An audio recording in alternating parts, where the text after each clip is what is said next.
এতিয়া মানে সময় 10টা আৰু এতিয়া মই বাহিৰত চৰাই আছোঁ আমাৰ পোৱালীজনী।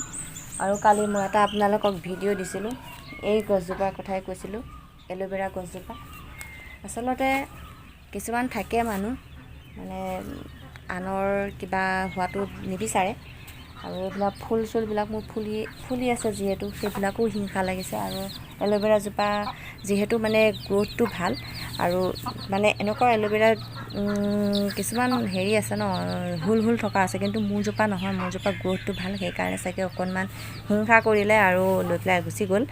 বাৰু লৈ যাওক, কালি মই বহুত কান্দিলোঁ, বহুত দুখ লাগিল। নিব নালাগে তেনেকৈ। যদি মোৰ এল'ভেৰাজোপাৰ কাৰণে তাৰ কিবা ভাল হয় বা ভাল হওক, কিন্তু মই কালি অভিশাপ দিছোঁ, ভগৱানক প্ৰাৰ্থনা জনাইছোঁ। কিন্তু তেনেকৈ চুৰ কৰিব নাপায়, চুৰ কৰাটো একদম বেয়া কথা। লোকক মানে তেনেকৈ দুখ দিব নাপায় অন্তৰত। আৰু ময়ো কিমান এটা হেৰিৰ পৰা আনি, ঘৰৰ পৰা মানে আনি পেলাই ৰুইছিলোঁ, আৰু বহুত কষ্টৰে 4-5 মাহৰ মূৰত ইমান ডাঙৰ হৈছিলে। যিহেতু সি চুৰ কৰি লৈ গ'ল, বা যোনে নহওক, তাই বা সি, মইতো দেখা নাই। আৰু এইটোৱে কওঁ যে বেলেগৰ বস্তু তেনেকৈ চুৰ কৰিব নাপায় আৰু নকৰিব।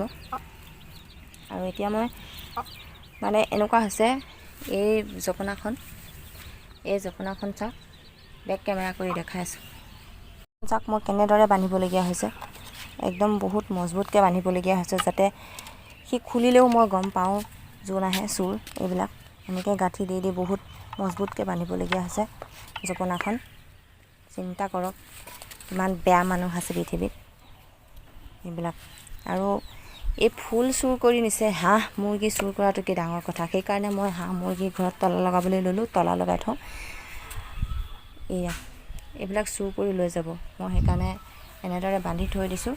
আৰু এবাৰ ভাবিছোঁ শিকলি লগাম, তলা লগাম ইয়াত, তেতিয়াহে যদি অকণমান এই বস্তুবিলাক হওক, মোৰ বস্তুবিলাক ভালে থাকে।